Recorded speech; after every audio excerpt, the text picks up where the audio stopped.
Today I talk about moving from a club level to a state level to a national level to an international level as a racer.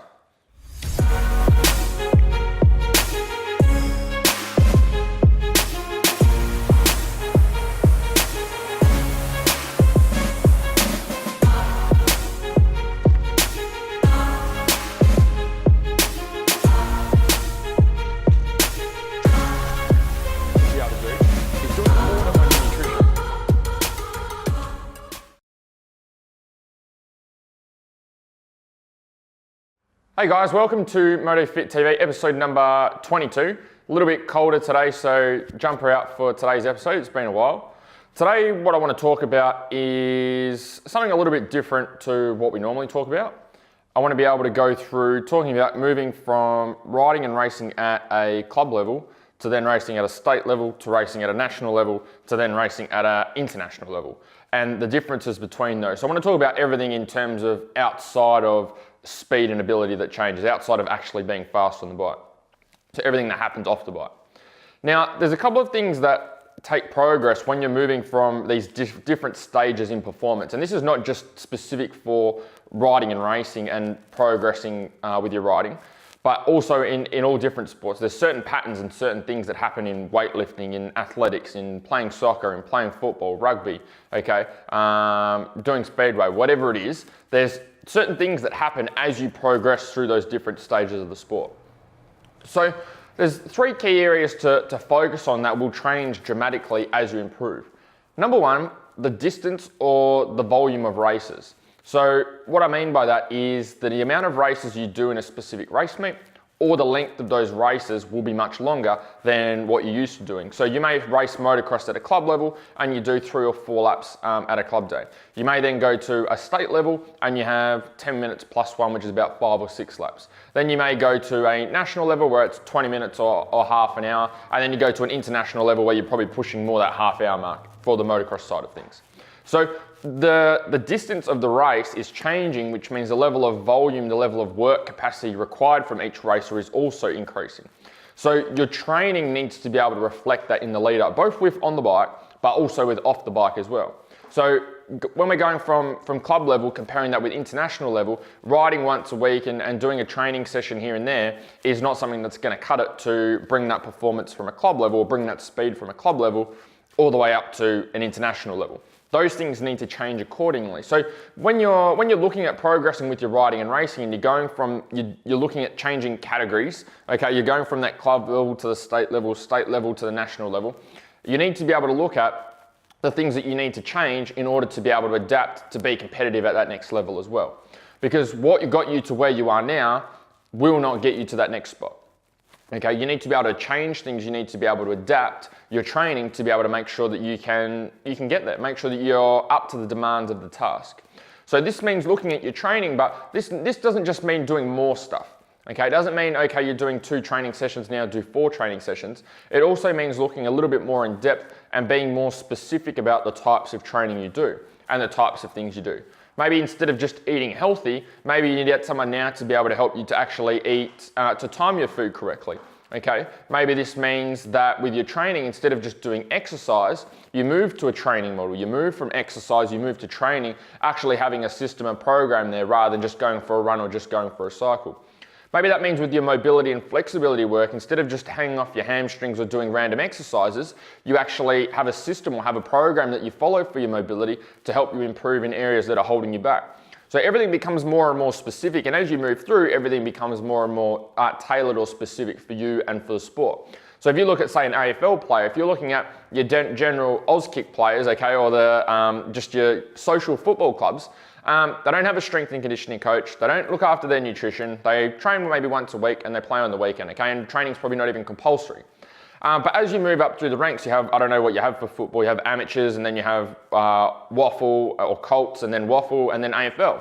And as you progress through those ranks and through those things, the demands on your body, on yourself are changing. So things need to become more specific. So when you get to that AFL level, that state level, national level, international level, those things are continuously getting stepped up. They're continuously getting more help, more specialized help with their riding and racing. And that's one of the things that riders and racers need to be able to follow with their training to be able to have that constant progression and to be able to constantly climb. Because one of the things I see a lot with riders and racing, this is since, so I started racing when I was, I think 6 or 7, was riding bikes, okay? Raced 14 years of racing. So you see a lot of things and pick up a lot of patterns over those times. And one of the things that I picked up is that there was certain riders that had, that picked up going from a state level to a national level very, very easily and did quite well. But there was a lot of guys that went from that state level to a national level and then didn't show that potential that they had on a state level. So that's one of the things to look at, is the type of training and how specific you are. You can't bring what you're using at a club level or at a state level and then expect that same method to work at a national level. You can take bits and pieces, but you need to be able to adapt the overall model to have something more specific for your riding and racing to help you with those, number one, first increased motos. So there's going to be more volume. Number two, second thing to be able to look at is the intensity of those riders, of those events. Okay, the intensity that you're bringing to the riding and racing. So when you are, so we've got those longer motos, but now we've got increased competition. The guys you're racing at a national level are going to be very different to the speed of the guys that you race with at state level. So you need to be able to make sure that you are adapting to that increase in intensity. So not only are you riding and racing longer, you're now doing that at a higher intensity. So if you're normally getting out and riding and say getting out riding once a week and just going out there with no plan at all, then that's probably time that for you to be able to get to that next stage, you need to be able to have some sort of plan, some sort of system with your riding and racing. So that means maybe finding a riding coach, someone so that can help you with the riding, the skills, tell you where you need to work. Is it on corners? Is it on jumps? Okay, you have a rough idea as well, but source the right people to be able to help you and invest in them to help you. That's not my department, so I wouldn't have a clue about teaching you to be able to go faster around corners or jump big jumps. Go and find a coach that specializes in that to help get that section up to standard with the rest of your performance. Because that's one of the things you're going to have to adapt to. Maybe instead of having 1 or 2 other guys that give you a good run for your money on a state level, when you go to a national level, now you've got 10 or 15 guys that are giving you a run for your money. So that intensity is amped, you're working a lot harder, you're pushing much harder than what you are in that state level environment. And one of the things to demonstrate that, think about when you go practicing and the intensity you bring to practice. And then think about the intensity you bring to race day. Okay, obviously there's a big change there. When you go to race day, it's competitive, there's atmosphere there, there's people, you're under a lot more pressure, so you perform a lot better. You've got that adrenaline going, which gets you performing at peak capacity. That then happens again. When you go from, say, a state level to a national level, that jumps up again. So you need to be ready for that jump in intensity in advance, not go into the nationals or go into that state level or go into that international level and expect that the same things you've been doing are going to be able to get you to that next stage. Something needs to change there. Third thing that we need to be able to look at is the tracks are going to be rougher. So if we're looking specifically at motocross, and same for other sports as well in terms of motorsports, or for a lot of motorsports, the tracks are going to be rougher. So when you go to an MX Nationals level track compared to a club day track, okay, the last race of a club day is probably like not even practice in an MX Nationals event. So you need to be able to make sure that you've adapted yourself to getting accustomed with rougher tracks. So that's not just from a skill component. Obviously you need the skills there to be able to work on that. So find a bike coach to help you if that's something you struggle with. But the other component is, where I focus my attention, is on strength and conditioning.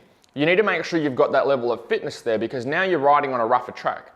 Okay, it's a lot more physically demanding. You might have had the speed on a flat track for a club day, in the last moto when it was 4 laps, but now we're going to an MX Nationals event. Or you might have had the speed for a state round where it was 15 minutes, but now we're going to a half-hour event and we're on a rougher track.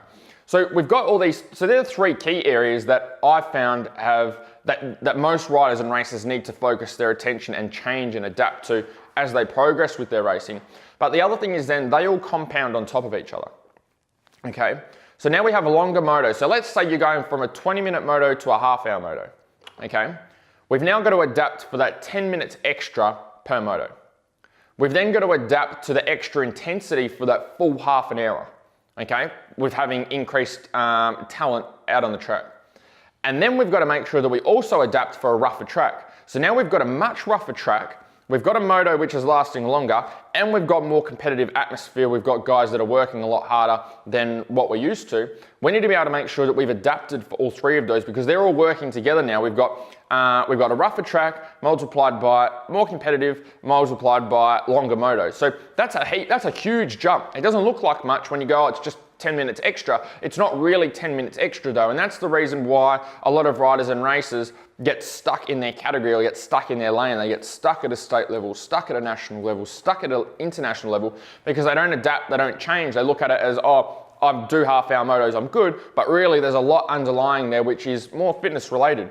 If you've got the speed there and the ability there, obviously that's a component of it, but then also a component of that is the fitness side as well, and being able to bring that. You might be fit on a state level, fit on a club level, but then not able to bring it to the national level, the international level. And they're the things that you need to be able to look at. It's exactly like football, exactly like rugby, exactly like all the other NBA, all the other sports in the world. As you get closer to the top and being the best of the best, things need to become more specific, okay? The types of foods that you're eating, the time that you eat those foods, the type of training you do, why you're doing that particular type of training. As you progress, those things need to become more specific for you and specific for your sport, not just using exercise as and eating healthy as our model of training when we're trying to get to that international level, when maybe that only gets us to the state level, okay, or even possibly national level.